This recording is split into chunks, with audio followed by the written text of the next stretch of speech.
So, we are going to Super Rich at Platinum Mall para makapagpapalit ng pera.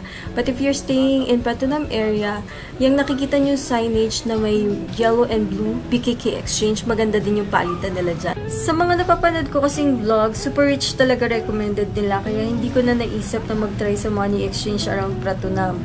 Kaso, nung ika-5th day namin dito, pagoda na mga first para maglakad pa to Platinum Mall kasi nga almost 15 minutes din yung layo.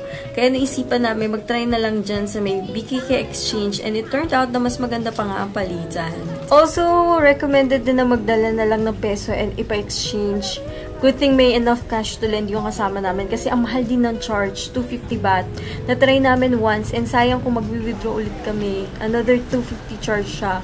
Eh, 250 baht, magkano na yun? 475, mga ganun. So, sayang guys. So, bring enough cash na lang with you.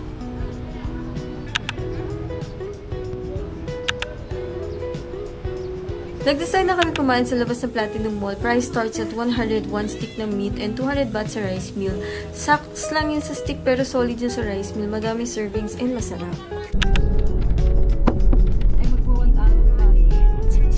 Malayo yung pinagbabaan sa amin kaya lakad muna mga ante. Andyan yung may lalapit sa'yo para sabihan na closed na. Pero dead ma lang. Nung medyo malayo pa rin, nagtanong na kami sa uniform personnel doon and sabi niya close na daw. Past 2 PM na kasi yun and ang close ay 3 or 3:30 kaya di na din namin pinush. We took it as a sign to move on and bagwat aron na lang. Little did we know, malayo din palang lakaran to wat aron.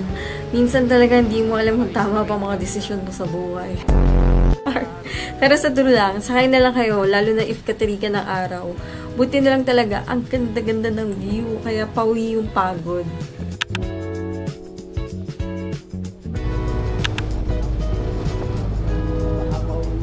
Talagang 5 bus lang yung pamasahe guys, kasi Tawid River lang siya. As in, parang 2-3 minutes lang na drive yun. Tapos, pagbaba mo, konting lakad lang, and mararating nyo na yung entrance. And ang entrance fee nung time na yan na binayaran namin is 200 baht per head with complimentary water. Alam nyo ba na ang Wat Arun, or often called the Temple of Dawn, ay isang sikat at napakagandang Buddhist temple sa Bangkok. Kilala ito dahil sa spire or matayog nitong tore na pinalamutian ng mga makukulay na porselana. Mas maganda actually makita ito during sunrise or sunset. Isa rin ito sa mga pinakamahalagang palatandaan or landmark ng kasaysayan at culture sa Thailand. Dahil na rin isa siya sa pinakaluma at pinakamahalagang templo sa Bangkok na nagsimula pa noong panahon ng Ayutthaya. Before, ito rin ay naging tirahan ng sikat na Emerald Buddha or Buddha ng Esmeralda bago ito nilipat sa Wasprak Hill. To be honest, hindi kami nagsisi na hindi namin napuntahan yung Grand Palace kasi sa Wat Arun pa lang, sulit na yung binayad namin 200 baht. Plano talaga namin mag-rent ng costume at sa true lang, may nag-alok sa amin ng 150 baht sa labas. Kaso, since ako yung nagawa ng itinerary namin at may sunset cruise pa kaming kasunod, alam ko yung oras and deep inside talaga, rush na yung feeling ko. Kaya sabi ko, hindi na ako mag-costume. Kaya, if you're planning to visit the Wat Arun, maglaan kayo ng at least 3 to 4 hours if gusto nyo pa mag-costume. Kasi may make-upan pa kayo, ayusin pa yung hair, and mag-a-add pa kayo ng accessories. Pero if hindi nyo naman balak, 1.5 to 2 hours, sapat na yun para libutin yung buong temple at its slow pace. At dahil the Lost Navigator nga ang pagkana, nailigaw pa na naman sila ng landas. Imbis na sundan namin yung exit sign, tapos sa entrance kami ulit pumunta. Kasi sasakay ulit kami pabalik ng Taten Pier at doon kami maghihintay na ibang ferry papunta sa Icon Siam para sa sunset cruise.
And we're done with our sunset cruise. 16 baht ng pamasahe from Taten Pier to Icon Siam. We were rushing kasi 4:20-ish na kami nakasakay. Dapat by 5 andun na kami sa Pier 4. Imagine the feeling na baka maiwan ka tapos bayad ka na. 24 to 30 minutes pa yung biyahe. Kaya thank you, Lord. Nakarating kami before 5 sa check-in point. Kaya don't do the same, please. Make sure talaga na nasa Icon Siam ka na by 4:30 para chill ka lang at walang maging abarya. Sayang naman yung binayad natin. Mga comatose kanina, nag-window shopping na.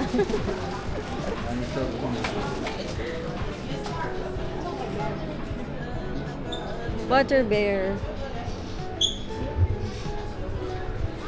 After namin mag-window shopping sa baba ng Icon Siam, we are capping our night at Chatramu. Yes, after nito, uwi na din kami kasi bukas pupunta pa kami sa...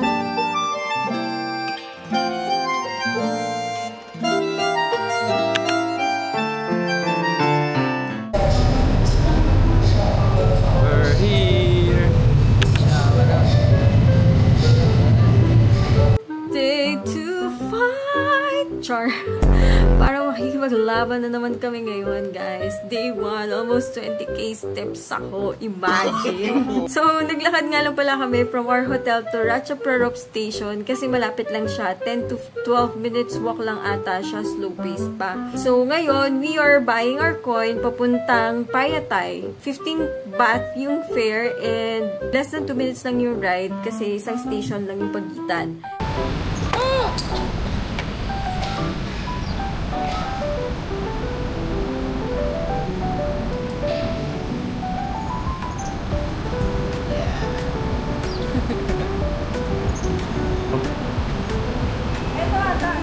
Saang platform?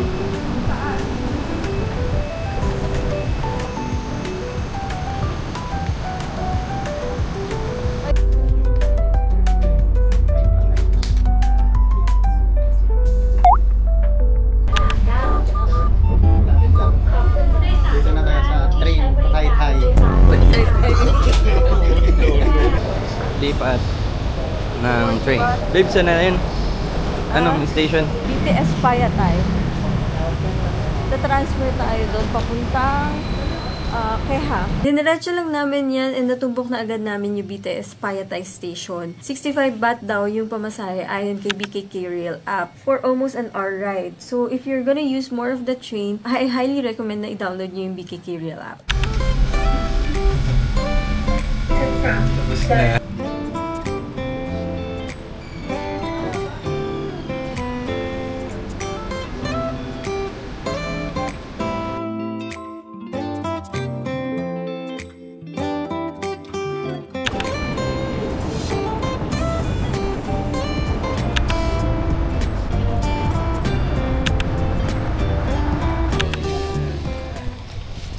Saan tayo dito? Kaliwa, kanan? Ay, kanan lagi dito. Ah, ito kanan. Bumangga Yan. ka. Oo, kanan. No.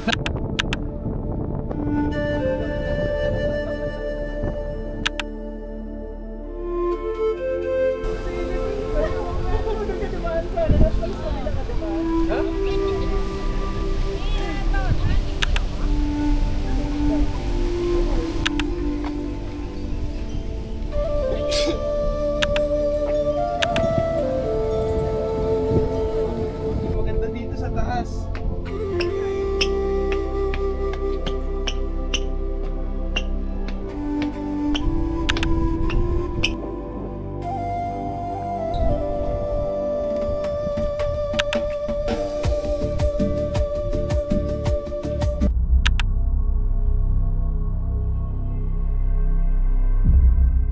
Oops! Walang spoiler dito. Pasukan nyo na lang. Enjoy!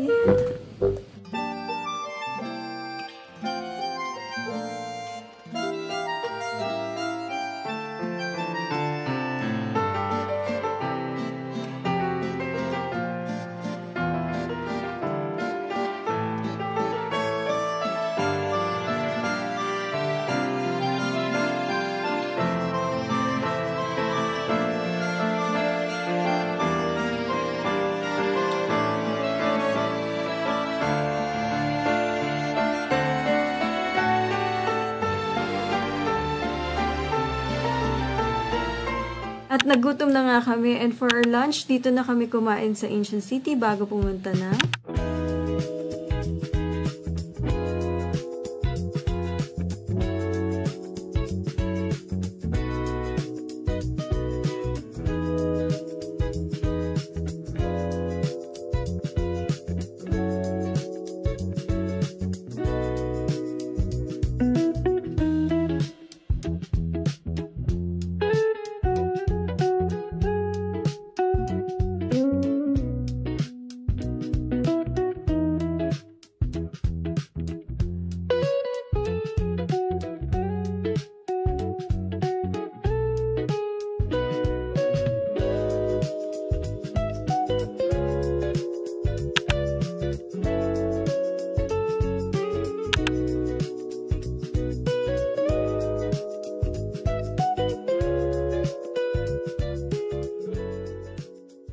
Doon ka mag-meditate sa may gitna ng ano eh, nung inuupuan niya.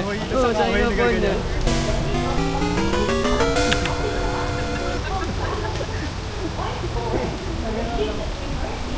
Ay, naabutan tayo sa mini po. Kaya nga, yan sa deep deep. Ay, sa gilid. So ito pala ang ano niya. Dito yung elevator, ito yung hagdan.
Dito na kami magti-dinner and after nito, uuwi na rin kami kasi bukas we are going to...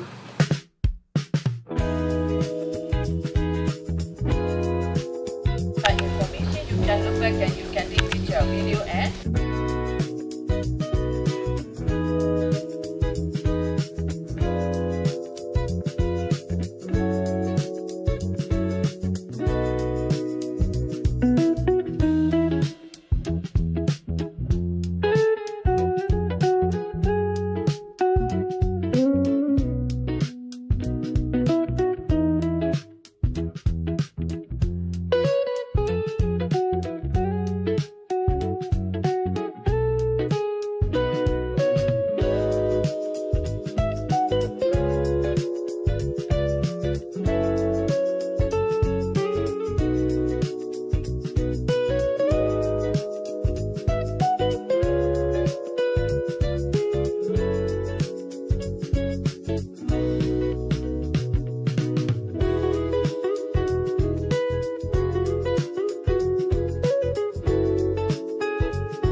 Udah sana.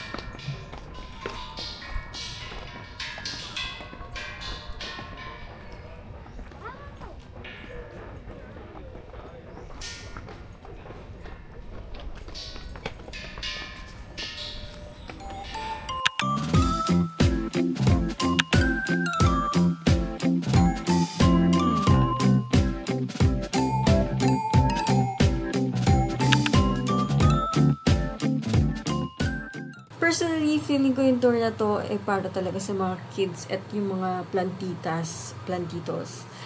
For me, hindi ko talaga siya recommended, lalo na sa mga age ko na hindi na masyadong mahilig sa mga dinosaurs and hindi naman fun sa mga plants.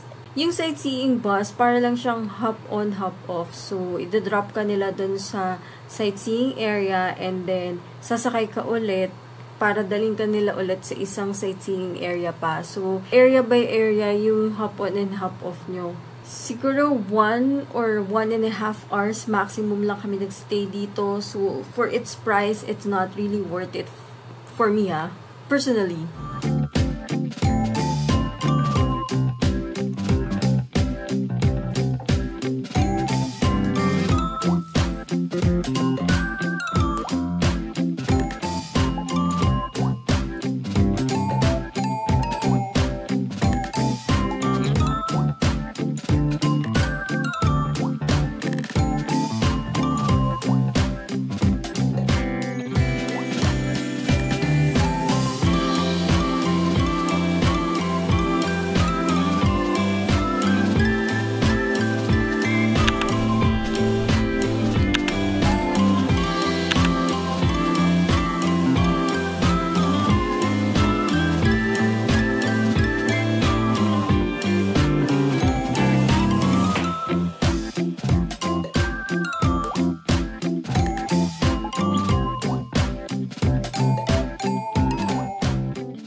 Kaso wala pa ako nakita si ER eh. Hey Jude! Uy, yun na, tao. Hindi na, kami tayo na kami lang kami. Tayo tayo ng song. Tingin siya.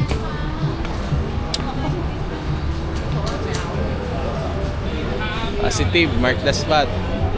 Here in Leng Zab. Near trash can. Talaga na. Is parang kikilawin na yun, may mga sibuyas eh. Kaya nga. Titimpla na suka. At nakuha pa nga nila mag-brainstorming. Pero buhay pa. Gaganon-ganon pa siya. Kaya Akala ko yung mismong kukuha dyan sa diretso. Gagawin. Na para bang napao na lang si Kuya. Kikilawin pa. Kikilaw, lalagyan ng suka. Ilalagay doon tapos tatanggal. Tapos tatalon-talon. Masarap nga yun. To be honest, mas mahal yung pagkain dito compare sa Pratunam. But if you want to experience Jod Fairs, of course, it's really a nice experience na makaikot dito and matry yung iba't ibang food na meron sila. Marami din kami na-try dito, pero yung mga alam ko na meron sa Pratunam na mas mura, hindi na ako bumili dito. Madam, ikaw din. Sa isa lang naman, titikman lang naman natin eh.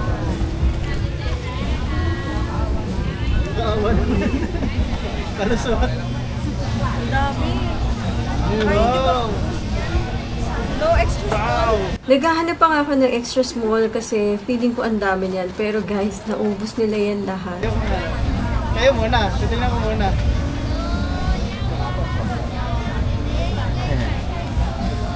Cheers! Sarap. Let's go! 80?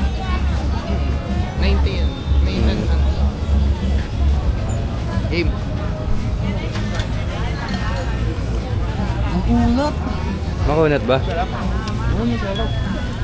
Sarap. Sarap. Oo na nga, Abu. Naniniwala na kami na masarap nga yung kinakain mo. Look at that. Itsura pa lang mukha ng appetizing. Yung ipis yan, malaki. Game. Ano, kumakain ng ipis eh. Ano to? Nga.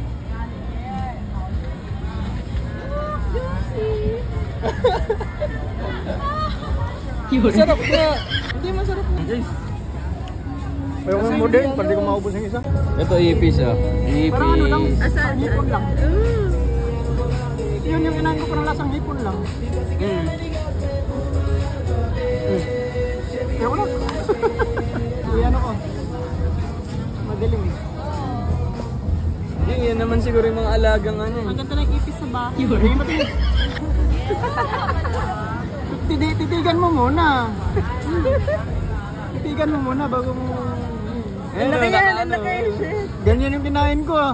Yan, masarap yun madam, malaki. Oo, malaki. Masarap. Masarap yung malaki. Hindi yan, yung malaki masarap. Antonio, kakainin. Antonio, pamilya niyo.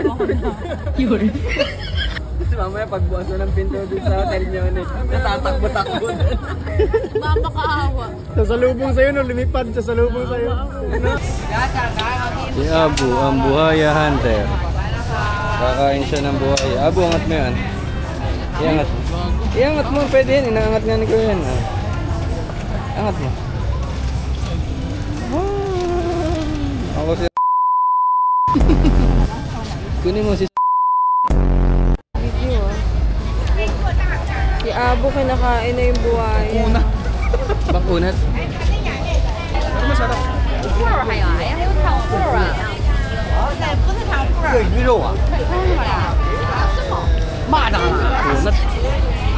Para sa bayan!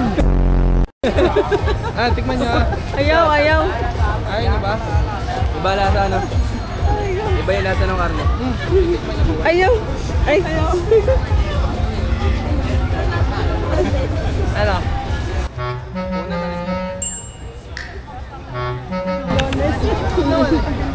Trilyones. Ano yung lasa? Pero hindi lasa, hindi ordinary yung karne. Parang isda na iwan. Kinain nila is nila Daryl.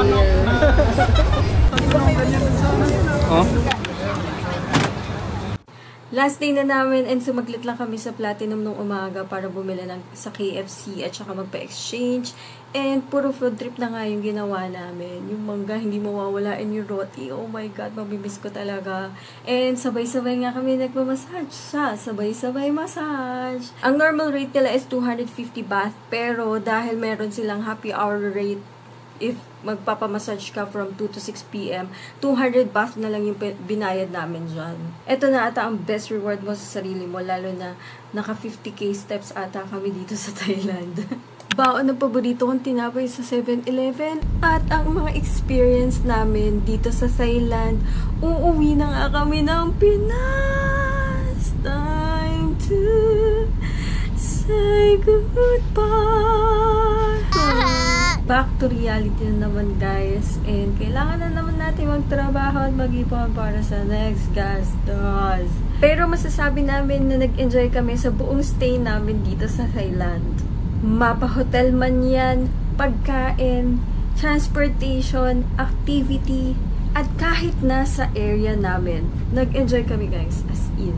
Ito nga pala yung breakdown ng aming activities, hotel, flight, and transportation expenses. Pwede nyo siyang gawing guide, pero remind ko lang guys, hindi kasama dito yung food and yung mga pang-souvenirs.